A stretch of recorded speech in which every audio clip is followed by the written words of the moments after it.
There are two very important factors why Taiwan should be in the WHO.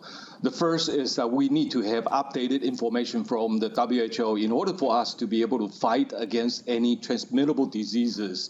And we have not been able to get updated information regularly from the WHO, and it's a problem for Taiwan, and it's not fair for the Taiwan people. And the second is that Taiwan is also quite advanced in its medical standard. And we have also accumulated some experiences in dealing with pandemic like what we are facing right now. And we want to share our experience with the rest of the world. And the WHO happens to be the best forum for Taiwan to be able to share. And for that matter, I think it's not fair to the international community that Taiwan is being excluded. Beijing always considered Taiwan as part of it, but anyone who has the chance to visit Taiwan understand that Taiwan is in existence by itself. We have a democratically elected government, and Taiwan also has its independent health authority administering the health needs of the Taiwan people. So we are not part of China, and if Beijing doesn't want to look at the fact that Taiwan is not part of it, then the cross-strait relations will remain difficult. The United States has been campaigning for Taiwan to attend the meeting as an observer. What would that actually look like in practice? Would you be able to contribute to the meeting at all? We are trying to contribute to the meetings.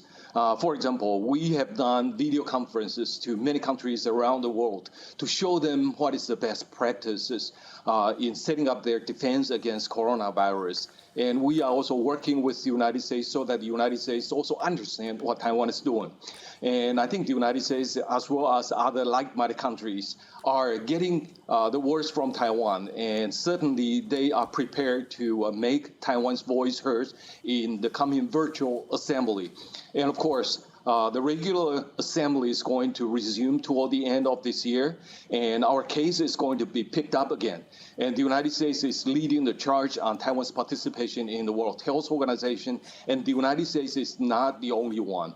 And I can tell you in a very frank way that our friends like the UK, France, Germany, and etc., especially Japan, they are also working very hard so that Taiwan is able to participate in the World Health Organization. But of course, we know that you need to have unanimous consent to be able to do that, which is not going to happen. Just for a final note, what is it that Taiwan has done to be able to contain the virus in the way that you haven't even had 500 cases confirmed? Well, I need to say a few words about your last comment. In order for Taiwan to be in the National Assembly, it only requires the General Secretary of the WHO to issue us an invitation. We did that in between 2009 and 2016, so it's not hard. And if they want to push up for a vote, I think the vote can take place. But we don't think that it is necessary to go down that path. And for Taiwan's experience in dealing with the coronavirus, I think we detected early, and we try to have a whole of government approach in dealing with this issue.